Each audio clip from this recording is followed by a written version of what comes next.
Hello to anyone watching and welcome to episode 16 of Simon Talks Life, where I open Chinese Transformers trading cards while talking about random topics. This one connects kind of well with the previous one, hence the reason I put them together. In this episode, while opening a box of Series 3, I'm going to talk about the Marvel MCU. So look, let me get this puppy open and away we go. So, okay. I have learned something about the art of buying Transformers cards, and that is if you want a variety of cards, you are better off varying the stores that you are buying them from. Because I get the feeling they're made in certain batches and not really well shuffled, you might say. So I've been getting obviously the same types of URs with all of the Series 3 purchases that I've made, because I've just been buying the cheapest boxes. Whoops-a-daisy. I've just been buying the cheapest boxes from the cheapest store. Anime Card Bookstore, something like that, I believe they're called. It's all very well them being the cheapest. I've got them all at that time. It's all very well them being the cheapest, but if they're not sort of well shuffled in this kind of regard, that's not ideal. Alright, so let's have a nice chat about the MCU, which obviously all started back in 2008 with Iron Man. And that Incredible Hulk, which I think came out at the same time. Edward Norton's Incredible Hulk. Now, Robert Downey Jr. with Iron Man is obviously a terrific movie, really a good start. The reason why I'm sort of talking about the MCU is because I really did get into it a lot. Before I really got back into Transformers, which I'm obviously into now, it was all about the MCU for me. So, like I went to the midnight screening over here of the Avengers, and certainly, when it came to movies like Infinity War and Endgame, I would have watched it twice on release day, all of that sort of stuff, I got really into it, and it was, the funny thing is, we're talking about Marvel MCU in this day and age, we should probably have a moment of silence because of how far they've fallen now. Their movies today are very formulaic. They don't seem able to think outside the box really in any way, do something a bit different. When you've seen one of their movies, you've seen them all. But back in the day, it was brilliant. It was also, the funny thing was, Iron Man came out at the same time as obviously the Transformers 2007. And I was obviously so much more interested in Transformers 2007. I saw that twice on release day as well. But the MCU went one direction and Transformers franchise went the other. And obviously not well, really. Now, you could talk about obviously the movies that culminated in the first Avengers movie. Thor got his own one, Captain America got his own one, all of that sort of stuff. I know the Hulk, they ended up replacing Edward Norton with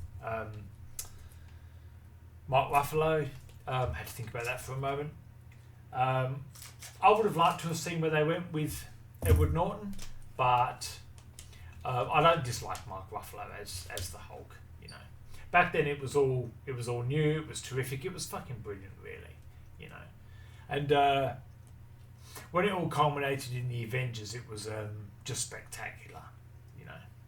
But when it culminated in the Avengers, it's kind of where things started changing for me. You see, back then, like most people, your favourite... I mean, when I was a kid growing up in high school, my favourite wouldn't have been Iron Man. It was just like... It looked silly back then as well. It didn't look like the Iron Man of today, for example. I've got a nice card coming up here. Let's have a look. I don't think it's an MI. It could be just a UR. Could be. Oh, that is the CR of Bumblebee. This is quite pleasant to get, really. This is the only card of the Cybertronian 11 that pulled a perfect 10. Corners, all of that, all 10. And I now have another one. I like this one because it it best encapsulates G1 Bumblebee, if you ask me. It's a brilliant card. Not unhappy to have that one. Again, I should say. Obviously, they're all duplicates for me, really. I'm mental. I'm an idiot. I'm a buffoon. I'm a simpleton. People, sometimes people look at me like I'm a bit of an invalid, really. They have no idea how much so. So, even I'm still sort of figuring out how much so. Anyway, shut up, Si. So, back when the Avengers was... And it does make me feel like watching the movies again when I'm talking about this, because back then it was brilliant. It really was. When the Avengers came together like that, and what a good idea to have Iron Man go up against Thor in the Avengers, because of, obviously, people like me in school grounds who might have said, who do you reckon would win in a fight between such and such and such and such, Fucking great idea, But, and back then, if I'd had a favourite, I didn't really care for Chris Hemsworth's Thor, if I'm being honest. I liked Thor the movie, the first one, I really did. But I didn't really care for Thor. The first movie was very good. I liked a lot of the humour they put into it when he was stuck down here on Earth and all. But back when the Avengers aired, that's when my fondness for Captain America really picked up. Not just because of Chris Evans' portrayal of Captain America, though obviously he was brilliant, but just because Captain America has a vulnerability about him, it's hard to get worked up with Tony Stark, Robert Downey Jr. playing Tony Stark, because the more time that passes, the more it's like as if Iron Man is invulnerable in that fucking suit, And I've got a UR coming here. I wonder if it's one I've got before. Scatter shot. Of course I jest, because I have all of the URs many times over. That's when I really started to develop a fondness for Captain America. So by the time Winter Soldier aired, I went into that, obviously, the Captain was great, and he was like a moral beacon, you might say, really. And you could understand why Captain America sort of became, as expected, the leader of the Avengers, you might have termed, and it was brilliant. The Winter Soldier remains to this day one of the best Marvel movies they've ever done. It absolutely is. It's a phenomenal movie. I've said it before, I've certainly alluded to it before, but I don't like the fact they keep introducing comedy into these movies. One of the worst movies, as far as I'm concerned, that the MCU did was Thor Ragnarok. Now, obviously, the reason, if you were to ask me, I say obviously, if you were to ask me, the reason is because in Ragnarok a lot of bad things happened, but they tried to make jokes out of it. The killing of the Warriors 3, they were main characters in the first Thor movie, and they made jokes out of the death of them, really, with that Hela showing up. It was such a shame that they did that. I really would have liked to have seen them. Instead of making a joke about it, you might laugh the first time. Like I said, Taika Waititi, you might laugh the first time.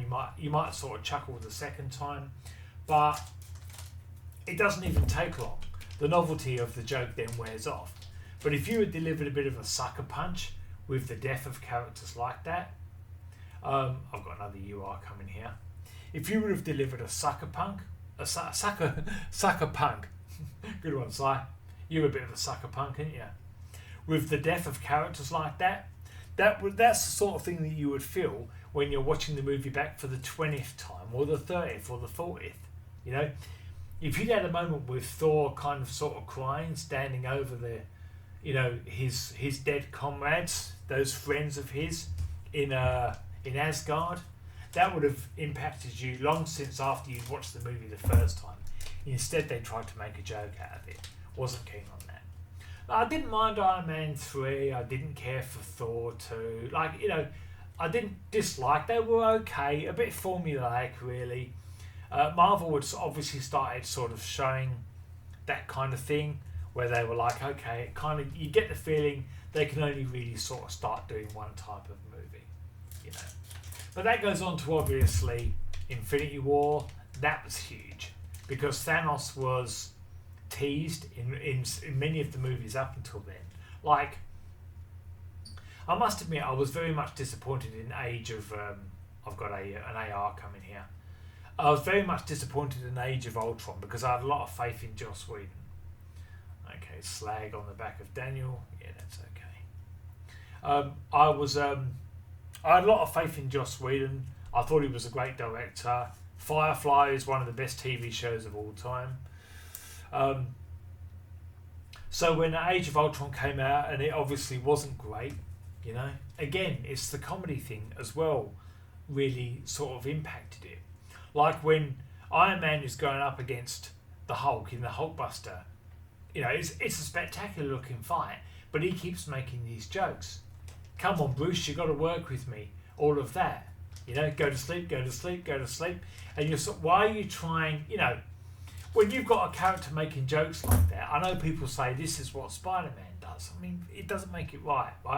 When you've got a character making jokes during fighting, for example, it's kind of hard to take the fact that he's in any real danger seriously.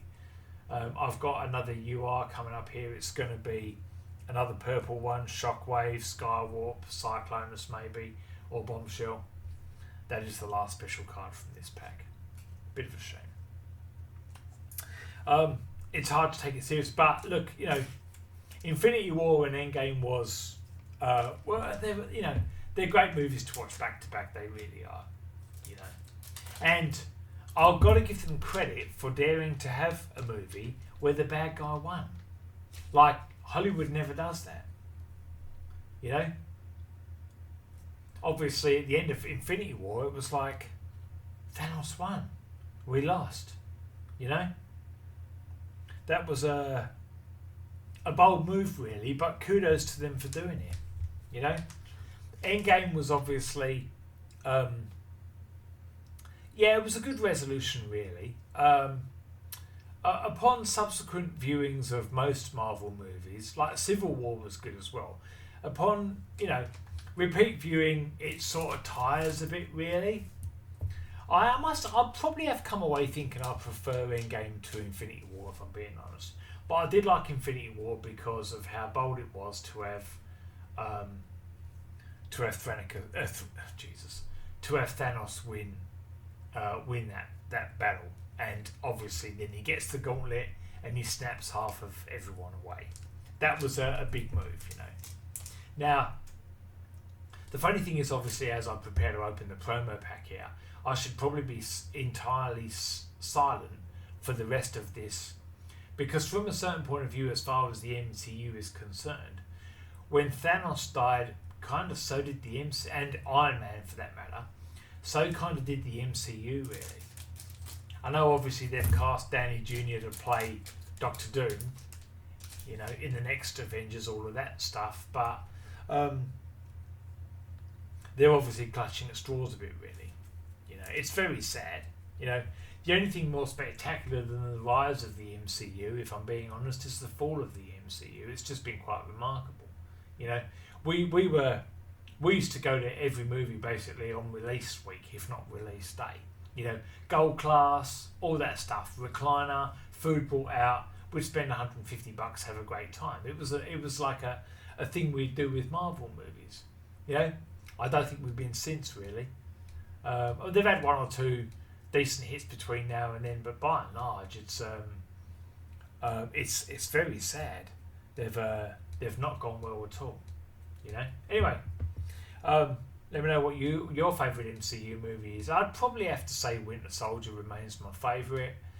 Endgame is good.